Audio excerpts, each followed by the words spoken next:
Okay, government.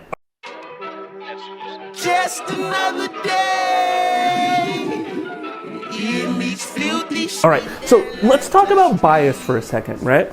So we just talked about political ideology, right? The left and the right, conservatives and liberals, right? And those ideas influence how people act in the political world. So there's a lot of political reporting going on, right? There's websites, there's social media sites, there's newspapers, there's magazines. There's lots of different kinds of media publications that are trying to tell people, one, the news, but also to try to get you to think in a particular way, right? I mean, bias at the end of the day influences all of us, right? I tend to think of myself as being a really open-minded person, but I'm gonna be honest with you, right? I don't try to hide my bias. I'm on the political left. Anyone who says that they have no political ideology or that they're 100% center is either lying to themselves or lying to you. Right? We all have some type of bias in one way or another that drives our actions, right? News media publications are no different. And so it's important to know what their biases are before you start reading them, because you may just go online and be like, I'm gonna Google something and I'm so smart for doing that. And yeah, that's a good start, but if you end up on a website that has strong, heavy, political right-leaning bias or even really strong left-leaning political bias, they may be giving you information that's not 100% true because it's coming through the lens of their ideology, right?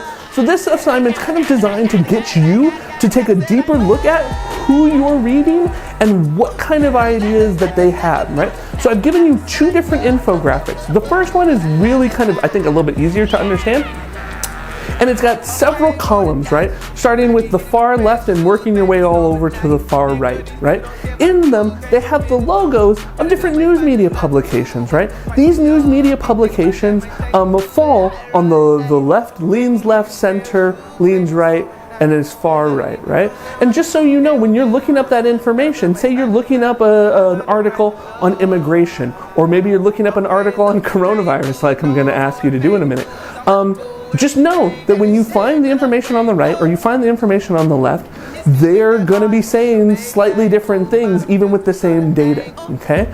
A very, very clear example of that has been the reporting on this current crisis, right? There are a lot of media outlets, I'm just going to name them, Fox News, for example. Fox News from the beginning was saying that the coronavirus was a hoax. And then after it was clear that it wasn't a hoax, they started downplaying the deaths, saying, well, you know, more people die from the flu every year, so it's not that big of a deal.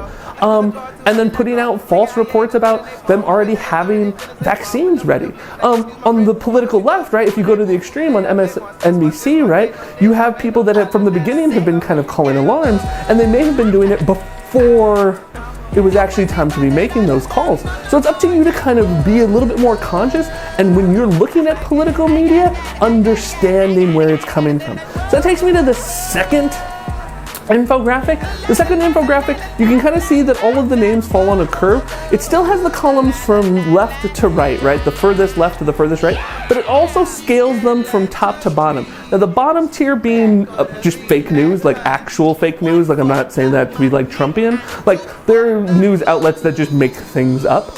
And then it works all the way to the top where it's original reporting, where there's reporters who are going out there and finding brand new information and giving it to people like you to know, right? Ideally, you want to pull information when you're doing your own research from as high up and as close to center as you can get to, because those are the ones that are going to be giving you the most facts with the least amount of bias possible, right? Can you ever fully get rid of bias? No, but it can help. So, like it says in the instructions, what I'm gonna ask you to do is I'm gonna want you to find two different articles about the coronavirus, right?